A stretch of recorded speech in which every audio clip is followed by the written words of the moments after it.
She faked being a millionaire's wife to comfort his sick father, now he wants it to be real. Noah Cole stood outside the intensive care unit, his hands trembling as he gripped his phone. The sterile hospital corridors felt like they were closing in on him, each beep of the machines behind the glass doors a reminder that time was running out. His father's voice from their last conversation echoed in his mind. "I just want to meet her before I go, son. This wife of yours, she must be incredible to have captured your heart." The lie had started 3 years ago during a heated argument about his father's endless attempts to set him up with socialites and gold diggers. "I'm already married, Dad," he had snapped just to end the conversation. What was supposed to be a temporary deflection had grown into an elaborate fiction that his father cherished during his battle with cancer. Now, with less than a week left, his father's dying wish was simple: meet the woman who had supposedly made his son happy. Welcome back, Golden Family. If you're ready for a tale of forbidden desire, family secrets, and a love worth fighting for, hit that like button right now and let me know in the comments. Would you risk everything for someone you've known for just one day? Noah's assistant Marcus approached with grim efficiency. "Sir, the private investigator couldn't find anyone suitable on such short notice. Every escort agency we contacted either wants too much money or can't guarantee discretion." "This is insane," Noah muttered, running his hands through his dark hair. "I can't hire some random woman to fool a dying man." "Maybe." Marcus hesitated. "Maybe you could tell him the truth?" Noah's jaw clenched. His father had spent the last 3 years talking about grandchildren, about family dinners with his daughter-in-law, about finally seeing his son settled and happy. How could he crush that hope now? "No. Find someone. I don't care what it costs." Across town, Nina Bell balanced 3 catering trays while juggling her phone between her ear and shoulder. The elegant ballroom of the Grandview Hotel buzzed with wealthy patrons, but all Nina could think about was the eviction notice crumpled in her purse. "Mom, I told you I'm working," she whispered into the phone while arranging appetizers. "The custody hearing isn't until next month, and yes, I'll have the money by then." Her ex-husband's threat still rang in her ears: pay the legal fees or lose visitation rights with Emma. The irony wasn't lost on her, serving caviar to people who spent more on a single meal than she made in a month. "Nina, table 12 needs more champagne," called Jessica, her catering partner. As Nina hurried across the marble floor with a fresh bottle, she didn't see the tall figure stepping backward from an animated business conversation. The collision was inevitable. Champagne exploded everywhere, soaking Noah's $1,000 suit and splattering across Nina's black uniform. The bottle shattered against the floor, drawing stares from every corner of the room. "Are you completely incompetent?" Noah's voice cut through the sudden silence, his frustration from the hospital spilling over. "Do you have any idea how much this suit costs?" Nina's cheeks burned with humiliation as she grabbed napkins, trying to clean up the mess. "I'm sorry, I didn't see you." "Of course you didn't. You people never pay attention to anything beyond your next paycheck." The condescension in his tone lit a fire in Nina's chest. She straightened, meeting his cold blue eyes with defiance. "You people? Excuse me, but you're the one who stepped backward without looking. Maybe if you weren't so busy flashing your wealth around, you'd watch where you're going." Noah blinked, taken aback. Most people cowered when he raised his voice. This woman, this server, was actually arguing with him. "I should have you fired," he said, though his voice had lost some of its edge. "Good luck with that," Nina shot back, gesturing to her name tag. "I don't work for the hotel. I'm just trying to do my job and get through the day without pompous millionaires treating me like garbage." Something in her voice, the exhaustion beneath the anger, made Noah pause. He studied her face, tired eyes, determined chin, the way she held herself with pride even while soaked in champagne. "Sir?" Marcus appeared at his elbow. "Is everything all right?" Nina began packing up the broken glass, muttering under her breath about entitled rich boys and their attitude problems. As she bent down, Noah caught sight of the legal document sticking out of her purse, bold letters spelling custody hearing and financial obligation.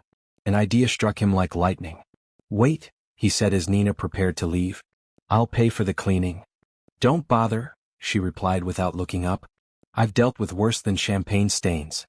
What if I offered you something better than champagne money?" Nina's hands stilled. She looked up at him suspiciously. "What are you talking about?" Noah glanced around the crowded ballroom, then leaned closer. "I have a proposition. One that could solve both our problems." "I don't have problems that involve men in expensive suits." "You need money," he said quietly. "For legal fees, if I'm reading that document correctly." Nina's face flushed. You have no right to. $100,000? Noah interrupted. Cash. For 24 hours of your time. The number hit Nina like a physical blow. She stared at him, searching his face for signs of a cruel joke. You're insane. I need a wife, Noah continued, his voice urgent now. Just for one day. My father is dying and he believes I'm married. I need someone to pretend just long enough to give him peace before he goes. Nina stood slowly, the broken glass forgotten. You want to pay me to lie to a dying man? I want to pay you to give my father the happiness he deserves in his final days. No one gets hurt and you get enough money to fight for your daughter. The mention of Emma made Nina's chest tighten. She thought of the custody hearing, of her ex-husband's smug lawyer, of all the nights she'd cried herself to sleep worrying about losing the most important person in her world. This is crazy, she whispered. Crazy enough to work, Noah replied.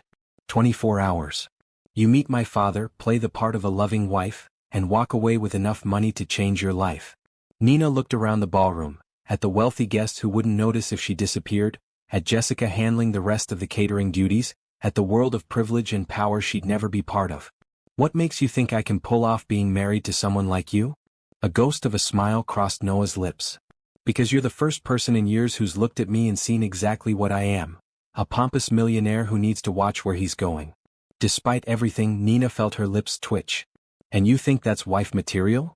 I think, Noah said, extending his hand, that's exactly what my father would expect from the woman brave enough to marry his son.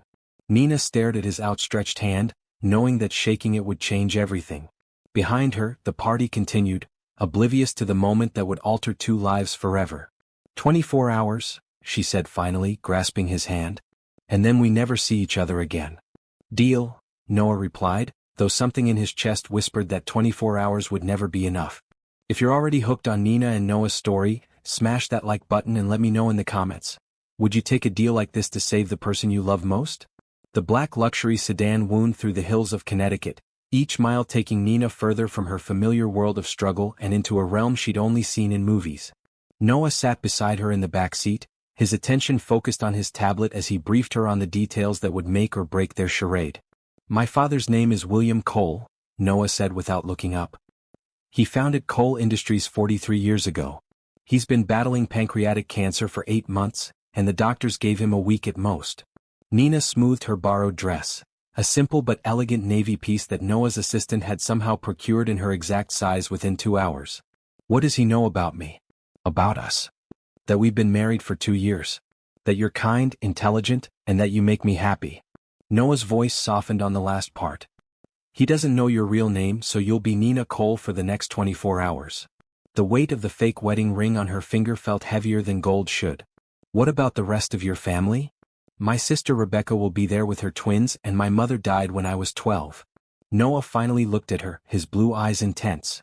My father remarried when I was 16, but Patricia and I, let's just say she won't be surprised if you don't like her immediately. Nina studied his profile as he returned to his tablet. Despite his wealth and commanding presence, there was something lonely about Noah Cole, a distance in his eyes that spoke of years spent building walls instead of relationships. Why did you lie to him in the first place? She asked softly. Noah's jaw tightened. He was constantly parading eligible women in front of me. Daughters of business partners, socialites, anyone with the right connections and bloodline. I got tired of disappointing him with my lack of interest in his matchmaking schemes. So you invented a wife. I invented peace, Noah corrected. For both of us. The Cole estate emerged from behind towering oak trees like something from a fairy tale.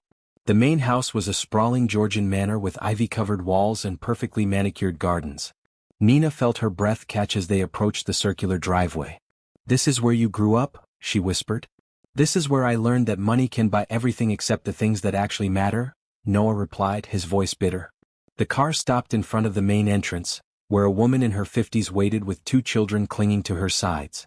Rebecca Cole Martinez had Noah's sharp features but softer edges, and her smile seemed genuine as she approached the car. Noah stepped out first, then offered Nina his hand.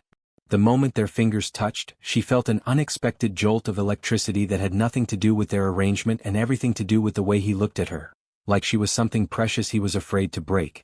You must be Nina, Rebecca said warmly, pulling her into an embrace that smelled like vanilla and comfort. I'm Rebecca, and these monsters are Jake and Sophie. The 8-year-old twins regarded Nina with the brutal honesty only children possessed. Sophie spoke first. Uncle Noah said you were pretty, but he didn't say you were really, really pretty. Nina laughed, crouching down to their level. Well, he told me you were smart, but he forgot to mention you were charming too. Jake tugged on Noah's jacket. Does this mean we'll see you more now? Dad says you're always too busy for family stuff. Noah's expression softened as he ruffled his nephew's hair. I'll try to do better, buddy. Come on, Rebecca said, linking arms with Nina. Dad's been asking about you every 5 minutes since Noah called. Fair warning, he's weak, but his curiosity is stronger than ever. They entered through massive double doors into a foyer that could have housed Nina's entire apartment. Crystal chandeliers cast warm light over marble floors and oil paintings that probably cost more than most people's houses. But it was the frail man in the wheelchair who captured Nina's attention completely. William Cole had once been tall and imposing. She could see Noah's build in his broad shoulders. But cancer had stolen his strength, leaving behind sharp cheekbones and eyes that burned with fierce intelligence. Despite his illness, when he saw Nina, his face lit up with joy so pure it made her chest ache. There she is, he said, his voice raspy but warm. The woman who finally tamed my impossible son. Nina felt Noah's hand settle on the small of her back, a gesture so natural it sent warmth spreading through her entire body. Dad, this is Nina. She moved toward William's wheelchair, her heart pounding. This was it, the moment that would determine whether their desperate plan would work or crumble before it began. Mr. Cole, she began, but he waved her off. None of that formal nonsense. Your family now. His eyes, so similar to Noah's but filled with warmth instead of distance, studied her carefully. You know, I was beginning to think Noah had made you up entirely. He's always been too secretive for his own good. I can be a little shy, Nina said, settling into the chair beside him. Noah didn't want to overwhelm me with too much family at once. William chuckled, a sound that ended in a slight cough. Smart man. Though I have to say, if he'd brought you around sooner, I might have pestered you both for grandchildren by now. Nina felt heat rise in her cheeks, but Noah smoothly intervened. All in good time, Dad. Let's focus on getting you stronger first. Stronger? William's laugh was knowing. Son, we both know that ship has sailed. I'm just grateful I get to meet the woman who put that light in your eyes. Nina glanced at Noah, confused. What light? But when she saw the way he was looking at his father, with such raw love and desperation, she understood. William wasn't talking about Noah's happiness with her. He was talking about the happiness Noah felt knowing his father's final wish would be fulfilled. Tell me about yourself, Nina, William continued. How did you two meet? Noah's been frustratingly vague about the details. Nina's mind raced. They hadn't rehearsed this part. She looked at Noah, panic flickering in her eyes, but he stepped closer, his hand moving to her shoulder in a gesture that felt surprisingly natural. We met at a business event, Noah said smoothly. Nina was catering, and I was being my usual charming self. Which means he was probably rude and arrogant, Rebecca chimed in from across the room, earning giggles from the twins. Actually, Nina found herself saying, he spilled champagne all over both of us. I thought he was the most insufferable man I'd ever met. William's eyes twinkled. And what changed your mind? Nina looked up at Noah and for a moment the pretense fell away. She saw past the expensive clothes and commanding presence to the man who was terrified of losing his father, who had paid a stranger a fortune just to give the man he loved a moment of peace. He surprised me, she said honestly. Just when I thought I had him figured out, he showed me that sometimes the people who seem the hardest on the outside are actually the most vulnerable underneath. The room fell quiet. Noah's hand tightened on her shoulder, and she could feel his eyes on her face, intense and searching. Well, William said finally, his voice thick with emotion, I can see why he fell for you. Patricia Cole chose that moment to make her entrance, her heels clicking against the marble with military precision. She was immaculately dressed in cream-colored silk, her platinum hair styled perfectly despite the late hour. So this is the mysterious daughter-in-law, Patricia said, her tone polite but cool as she extended a manicured hand. I'm Patricia, William's wife. Nina stood to shake her hand, immediately sensing the woman's disapproval. It's lovely to meet you, Mrs. Cole. Please call me Patricia. After all, we're family now. The word sounded more like a challenge than a welcome. I have to say, Noah, you've been quite secretive about your wife. One might wonder why. Patricia, William warned, but she continued undeterred. I'm just curious about Nina's background. What did you say you do for work, dear? Nina felt the familiar sting of class judgment, but before she could respond, Noah's voice cut through the tension like a blade. Nina runs her own catering business, he said, his tone brooking no argument. She's brilliant with people and has built something from nothing, qualities I greatly admire. The protective edge in his voice surprised Nina. He didn't have to defend her, their arrangement was purely business, but something in his stance suggested this was personal. How lovely, Patricia replied with a smile that never reached her eyes. I'm sure that must keep you very busy. It does, Nina replied evenly. But I find great satisfaction in creating something beautiful for people to share. Food has a way of bringing families together. William reached out and grasped Nina's hand with surprising strength. Spoken like someone who understands what truly matters. Patricia, would you mind asking Mrs. Henderson to prepare the guest room? I'd like Noah and Nina to stay here tonight. Nina's heart stopped. Staying overnight meant sharing a room with Noah, a complication they hadn't discussed. Actually, Dad, we should probably head home, Noah began, but William's grip on Nina's hand tightened. Please, he said, and the vulnerability in that single word broke Nina's heart. I don't know how many more chances I'll have to spend time with you both. Humor an old man? Nina looked at Noah, seeing her own internal struggle reflected in his eyes. They both knew they couldn't refuse without arousing suspicion. Of course we'll stay, Nina said softly. We'd love to spend more time with you. William's smile was radiant. Excellent. Rebecca, why don't you show Nina around while I steal a few minutes alone with my son? As Rebecca led her toward the kitchen, Nina heard William's voice behind them, weak but determined. She's perfect, Noah. Absolutely perfect. I just hope you realize how lucky you are. Nina glanced back to see Noah watching her go, his expression unreadable but intense. In less than 4 hours, their simple business arrangement had become infinitely more complicated.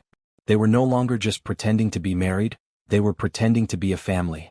And with each passing moment, the line between performance and reality was becoming harder to define. The guest room was a masterpiece of understated elegance, soft cream walls, antique furniture, and a 4-poster bed that dominated the space like an elephant in the room. Nina stood in the doorway, her heart hammering as the reality of their situation hit her. 1 bed. 1 room. 12 hours until sunrise. Noah appeared behind her with their overnight bags, his presence filling the doorway. I can sleep on the floor, he said quietly. Don't be ridiculous, Nina replied, though her voice betrayed her nervousness. We're supposed to be married. Married couples share beds. Married couples also don't usually meet 12 hours ago. Nina turned to face him, struck by the intimacy of the moment. Here, away from his father's hopeful eyes and Patricia's scrutiny, Noah looked younger somehow, less like the commanding CEO and more like a man carrying the weight of the world. Thank you, she said suddenly. For what? For defending me downstairs. With Patricia. You didn't have to do that. Noah set the bags down, his movements careful and controlled. She was being condescending. I don't tolerate people treating others badly, regardless of the circumstances. Even when those others are just temporary employees? Something flickered in Noah's eyes. You're not an employee, Nina. What we're doing here, it's more than that. Before Nina could ask what he meant, a soft knock interrupted them. Rebecca's voice came through the door. Nina? Dad would love to see some wedding photos if you have any on your phone. Nina's blood turned to ice. Wedding photos. Of course William would want to see wedding photos. She looked at Noah in panic, but he was already moving, pulling out his phone with surprising calm. Give me 2 minutes, he called to Rebecca, then turned to Nina. What's your middle name? Marie. Why? Noah's fingers flew across his phone screen. Trust me. Within minutes, he had crafted a small collection of photos using a wedding photo editing app. Their faces superimposed onto generic wedding images, carefully cropped and filtered to look authentic. Nina watched in amazement as he created their fictional wedding day with the efficiency of a man accustomed to solving impossible problems. How did you? I didn't build a tech empire by being unprepared, Noah said, but his smile was gentle. Besides, my father deserves to see his son's wedding, even if it's not exactly traditional. They rejoined the family in William's study, where he was settled in his favorite leather chair with a blanket across his lap. The twins were building something elaborate with blocks on the Persian rug while Rebecca read nearby. Oh, wonderful, William said as Nina settled beside him with Noah's phone. I've been imagining this day for years. Nina's chest tightened as she showed him the first photo, a wide shot of their ceremony in a garden setting. Noah had chosen well. The images looked intimate and romantic, capturing the kind of love William believed his son had found. "You look radiant," William murmured, studying Nina's face in the photo. "And Noah? I've never seen him smile like that." Nina glanced at Noah, who was watching his father with such tenderness it made her breath catch. This wasn't about the money anymore. This was about a son's desperate love for his dying father. "Tell me about the ceremony," William continued. "Was it everything you dreamed of?" Nina found herself speaking without thinking, weaving a story of a small, intimate wedding with close friends and family. She described the flowers she'd always imagined carrying, the vows they'd written themselves, the way Noah had cried when she walked down the aisle. "He cried?" Rebecca asked with delight. "Noah, you big softy." "I did not cry," Noah protested, but his eyes were warm as they met Nina's. "I was emotionally moved." "He sobbed like a baby," Nina said with a grin, surprising herself with how naturally the teasing came. "It was actually very sweet." William laughed, the sound weaker than before but filled with joy. "That's my boy. Always was emotional even as a child. He just learned to hide it too well." As the evening progressed, Nina found herself drawn deeper into the Cole family dynamic. Rebecca shared stories of their childhood, painting a picture of Noah as a protective older brother who built tree houses and scared away bullies. The twins climbed all over their uncle, clearly adoring him despite his busy schedule. But it was William who captivated Nina most. Despite his illness, his mind was sharp, his humor intact, and his love for his family blazed from every word. She began to understand why Noah had been so desperate to protect this man's final days. "Nina dear," William said during a quiet moment while the others were distracted, "would you help me to the kitchen? I'm craving some of Mrs. Henderson's chamomile tea, but I don't want to make a fuss." Nina helped him from his chair, surprised by how light he felt. As they made their way slowly through the house, William spoke in a voice meant only for her. "I want you to know," he said, pausing to rest against the doorframe, "that watching Noah tonight, seeing him relaxed and happy, it's the greatest gift you could have given me." Nina's throat tightened. "Mr. Cole?" "William," he corrected gently. "And I want you to know that whatever brought you two together, whatever obstacles you've faced, it was worth it. You've changed him, Nina. I can see it in the way he looks at you, the way he moves when you're near. He's found his anchor." In the kitchen, Nina busied herself preparing the tea while William settled at the breakfast nook. The domestic scene felt surreal, like playing house in a mansion, except the emotions swirling in her chest were becoming increasingly real. "Can I ask you something?" William said as she placed the steaming mug before him. "Of course. Are you happy?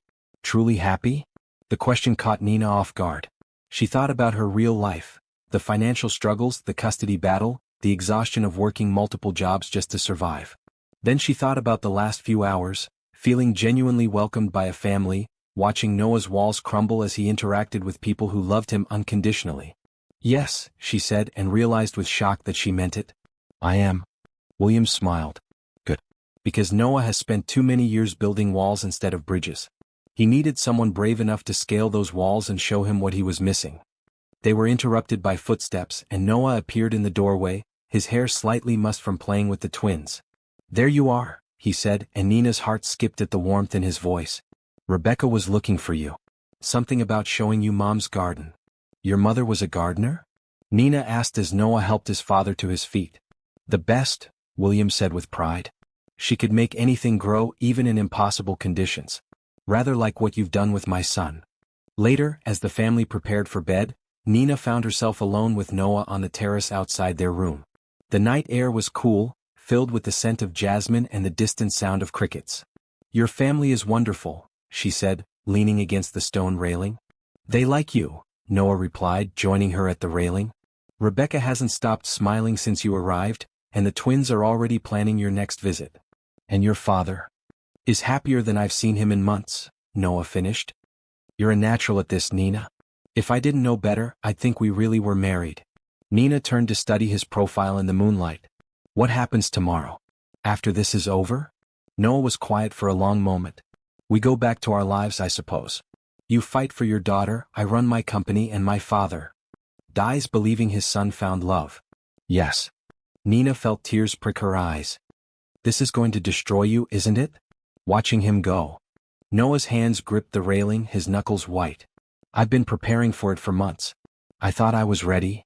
"No one's ever ready to lose someone they love." "How do you do it?" Noah asked suddenly. How do you stay so strong when everything falls apart? Nina thought of Emma, of all the nights she'd fallen asleep crying but woken up fighting. You find something worth fighting for and hold on with everything you have. Noah turned to face her fully, and in the moonlight, his expression was raw and vulnerable. What are you fighting for, Nina? My daughter. The chance to be the mother she deserves, to give her a life where she feels safe and loved and valued. And if you win? If this money helps you keep her? Then I'll spend every day making sure she knows she's the most important thing in my world. Noah reached out, his fingers brushing a strand of hair from her face. The gesture was gentle, almost reverent, and Nina felt her breath catch. You're going to be an incredible mother, he said softly. I already am one, Nina replied. I just need the chance to prove it. They stood there in the moonlight, the space between them charged with an electricity that had nothing to do with their arrangement and everything to do with the connection that had been building all day. Nina found herself leaning closer, drawn by the vulnerability in Noah's eyes, the way he was looking at her like she was something precious and rare. Nina, he whispered, his voice rough with an emotion she couldn't name. Noah. The sound of a door opening behind them broke the spell. Rebecca appeared on the terrace, wrapping a robe around herself. Sorry to interrupt, she said with a knowing smile, but Dad wanted me to tell you that breakfast is at 8 and he's planning to cook. Fair warning, his pancakes are legendary, but his timing is terrible since he got sick. We'll be there, Noah said, his voice carefully controlled. After Rebecca disappeared back inside, the moment between them felt different. More fragile, more dangerous. We should get some rest, Nina said, though every fiber of her being wanted to stay on that terrace and explore whatever was building between them. Yes, Noah agreed, but neither of them moved. Inside their room, they moved around each other with careful politeness. Nina changing in the bathroom, Noah giving her privacy to settle into bed first. When he finally joined her, staying carefully on his side of the massive mattress, the space between them felt both infinite and impossibly small. Nina? Noah's voice came through the darkness. Thank you. For giving him this. For giving us this day. Thank you for trusting me with it. They lay in silence, both acutely aware of the other's presence, both fighting the growing attraction that threatened to complicate everything. Outside, the wind rustled through the trees and somewhere in the house, a clock chimed midnight. 12 hours to go. But as Nina drifted toward sleep, she couldn't shake the feeling that 12 hours would change both of their lives in ways they never expected. The pretense was becoming something real, something powerful, and something that would be nearly impossible to walk away from. What Nina didn't know was that down the hall, Patricia Cole was making a phone call that would threaten to destroy everything they'd built. And in the morning, their perfect charade would face its greatest test yet. Nina woke to the sound of hushed voices outside their door. Sunlight streamed through the curtains, and she realized with a start that she had somehow migrated across the bed during the night. Her head was resting on Noah's shoulder, his arm curved protectively around her, their bodies fitted together like puzzle pieces. For a moment, she allowed herself to savor the warmth, the feeling of safety she hadn't experienced in years. Noah's breathing was steady and deep, his face relaxed in sleep, and Nina found herself studying the strong line of his jaw, the way his dark lashes cast shadows on his cheeks. The voices outside grew more urgent, and Nina carefully extracted herself from Noah's embrace, her heart aching at the loss of contact. She slipped to the door, pressing her ear against the wood. Private investigator confirmed it. Patricia's voice was sharp with triumph. Nina Bell, single mother, facing a custody battle. She's not married to anyone, William. Your son hired her. Nina's blood turned to ice. She heard William's weak voice, confused and hurt. That's impossible. You saw them together. The way they look at each other is very convincing, I'll give them that. But Noah lied to you, William. This whole thing is an elaborate deception. Behind her, Nina heard Noah stirring. She turned to find him sitting up, his hair tousled, his eyes immediately alert as he took in her stricken expression. What is it? He whispered. Patricia knows, Nina mouthed, pointing to the door. Noah was beside her in an instant, his face going pale as he heard his stepmother's voice continue. I'm sorry to hurt you like this, but you deserve to know the truth before it's too late. William's voice was barely audible. Call them in here. I want to hear this from Noah himself. Nina felt the walls closing in around her. The beautiful pretense, the growing feelings, the hope that maybe something real could come from this arrangement, it was all crumbling. I'm sorry, she whispered to Noah. I should never have agreed to this. Don't, Noah said fiercely, grasping her hands. This isn't your fault. Smart. I should have known Patricia would interfere. A sharp knock on the door interrupted them. Noah? Nina? Could you join us in the study, please? Rebecca's voice was strained, careful. They dressed quickly and in silence, both knowing that the reckoning they'd been dreading had arrived 12 hours too soon.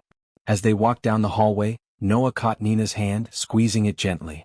Whatever happens, he said quietly, I don't regret yesterday. Not any of it. Nina's heart broke a little more. Neither do I. The study felt like a courtroom. William sat in his wheelchair, looking frilier than ever, his eyes red-rimmed with tears and exhaustion. Patricia stood beside him with the satisfaction of someone who'd won a decisive battle. Rebecca sat on the couch with the twins, who seemed to sense the adult tension and clung to their mother. Sit down, William said, his voice hollow. Nina and Noah took the chairs across from him, still holding hands. Nina could feel Noah's tension in the rigid set of his shoulders, the way his jaw clenched with suppressed emotion. Patricia has made some very serious accusations, William began. She claims that you, Noah, hired Nina to pretend to be your wife. That this entire marriage is a fabrication designed to what? Make a dying man happy? Nina felt Noah's hand tighten on hers. She wanted to run, to disappear, to undo the moment she'd agreed to this impossible situation. But looking at William's devastated face, she knew running would only make things worse. Dad, Noah started, but William held up a trembling hand. Is it true? William's voice cracked. Have you been lying to me? The silence stretched between them, heavy with the weight of consequences. Nina watched Noah struggle, seeing the boy who'd once built tree houses for his sister warring with the man who'd spent years protecting everyone but himself. Yes, Noah said finally, the word barely a whisper. It's true. William's face crumpled, and Nina felt her heart shatter completely. This proud, loving man who'd spent his final days glowing with happiness over his son's marriage, they'd stolen that from him. But Dad, please let me explain. Explain what? William's voice was stronger now, fueled by hurt and betrayal. Explain how you paid this woman to lie to me? How you let me believe I was finally going to have the daughter and grandchildren I dreamed of? I wanted you to be happy, Noah said desperately. You were so excited about meeting my wife, and I couldn't bear to tell you the truth, that I'd lied 3 years ago, that I've been alone this whole time, that I've failed at the one thing that mattered most to you. The one thing that mattered most to me was your happiness, not some fantasy wedding. Nina couldn't stand it anymore. She released Noah's hand and stood, her voice clear and strong despite the tears streaming down her face. This is my fault, she said. Noah was desperate to give you something beautiful in your final days. He wasn't thinking about money or deception, he was thinking about love. About how much he loves you and how terrified he is of losing you. William looked at her, his eyes searching her face. And what were you thinking about, Nina? The money? Nina met his gaze steadily. At first, yes. I needed money to fight for my daughter. But somewhere between yesterday and this morning, I stopped thinking about the money at all. Why? Because I saw the way your son looks at you. The way this family loves each other despite all your complicated history. Because I realized that what we were pretending to have, maybe it wasn't all pretense. She turned to Noah, her voice breaking. I know this complicates everything, but I need you to know. Yesterday wasn't just an act for me. Somewhere in the middle of playing your wife, I started falling for the man who would do anything to make his father happy. Noah stared at her, his expression raw with emotion. Nina. But it doesn't matter now, she continued, turning back to William. I'm going to go. I'm going to leave and never see your family again, and maybe someday you can forgive Noah for loving you so much that he made a terrible decision. She was halfway to the door when William's voice stopped her. Nina, wait. She turned, tears blurring her vision. William was looking between her and Noah, something shifting in his expression. You said it wasn't all pretense. What did you mean? Nina glanced at Noah, who was watching her with an intensity that made her heart race. I meant that the feelings were real. The connection, the way he makes me feel safe and valued and loved. That wasn't something I could fake even if I wanted to. William was quiet for a long moment, studying both of their faces. When he spoke again, his voice was thoughtful. Patricia, would you give us some privacy? Take the children to the kitchen and ask Mrs. Henderson to make some coffee. Patricia's mouth tightened. William, surely you're not going to. Privacy, Patricia. After the room cleared, William looked at Noah and Nina with eyes that seemed to see everything. Sit down, both of you. I think it's time we talked about what's really going on here. Nina sat, her hands trembling. Whatever came next would determine not just their future, but whether the fragile, impossible thing growing between her and Noah had any chance of surviving the truth. William studied them both for what felt like an eternity, his weathered hands folded in his lap. When he finally spoke, his voice was surprisingly gentle. "Do you know what I saw last night at dinner?" he asked. "I saw my son laugh, really laugh, for the first time in years. I saw him protective and tender and completely present in a way I haven't witnessed since he was a boy." Noah's jaw worked silently, his eyes fixed on his father's face.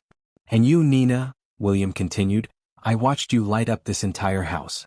You made Rebecca smile, you got on the floor with the twins, you looked at my son like he was the most fascinating man you'd ever met. That kind of connection can't be purchased." "Dad, I know how this looks," Noah started, but William held up his hand. "Yes, you lied to me. Yes, you paid Nina to play a role. But somewhere in the middle of that deception, something real happened, didn't it?" Nina felt fresh tears spill down her cheeks.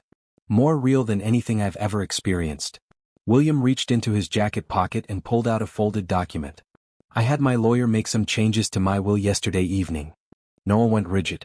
"What kind of changes?" "If you ever lose Nina, through divorce, separation, or your own stupidity, you forfeit controlling interest in coal industries." "Dad, you can't be serious." William's eyes twinkled with mischief despite everything. "I've never been more serious in my life. I spent 3 years believing you were married to someone wonderful. Yesterday confirmed that you should be." He turned to Nina, his expression softening. "My dear, Noah can be stubborn and emotionally unavailable. But underneath all that armor is a man capable of extraordinary love. Don't let him convince you otherwise." Nina looked at Noah, seeing vulnerability and hope warring in his blue eyes. "What are you saying?" "I'm saying that this arrangement has served its purpose. It brought you together. What you do with that gift is up to you." William pressed a button on his wheelchair, calling for Rebecca. "I'm tired now and I'd like to rest. But first." He looked meaningfully at Noah. "I believe you have something important to ask Nina." "Dad." "Not the pretend proposal, son. The real one." Noah stared at his father, then at Nina, understanding dawning in his eyes. When he dropped to one knee right there in his father's study, Nina's breath caught in her throat. "Nina Bell," he said, his voice rough with emotion, "I hired you to pretend to be my wife for one day. But somewhere between the champagne collision and this moment, you became the most real thing in my life." He pulled a small velvet box from his pocket, not the fake ring they'd used for the charade, but something that caught the morning light and threw rainbows across the walls. "I love your strength, your heart, your laugh. I love the way you see beauty in broken things and fight for what matters. I love that you called me pompous and meant it." Nina laughed through her tears, her hands pressed to her mouth. "So I'm asking, not as part of an arrangement, not to fool anyone, would you marry me? For real this time?" Nina looked at William, who was beaming despite his exhaustion, then back at Noah's hopeful face. "Yes," she whispered, then louder, "Yes, of course, yes." As Noah slipped the ring onto her finger and pulled her into his arms, William Cole smiled with satisfaction. Sometimes the best love stories began with the most impossible circumstances. 6 months later, Nina walked down the aisle of the small chapel on the Cole estate, carrying white roses and wearing her grandmother's pearls. Noah waited at the altar, tears streaming down his face, not from grief this time, but from joy so pure it took his breath away. William had lived long enough to dance with his new daughter-in-law at their wedding reception, passing away peacefully in his sleep 3 weeks later with a smile on his face and a heart full of gratitude. And Nina? She kept her catering business, expanded it into the most sought-after service in Connecticut, and never let Noah forget that she'd seen right through his expensive suit from the very first day. Their love story proved that sometimes the most beautiful beginnings come from the most desperate moments, and that real love always finds a way to bloom, even when it starts with a lie told to protect a dying man's heart. If this story touched your heart the way it touched mine, please hit that subscribe button and share this video with someone who believes in second chances and impossible love. Let me know in the comments, do you believe love can grow from the most unlikely circumstances? Your support means everything to this channel, and I can't wait to bring you more stories that prove love always wins. Until next time, keep believing in the magic of love that transforms ordinary moments into extraordinary forever.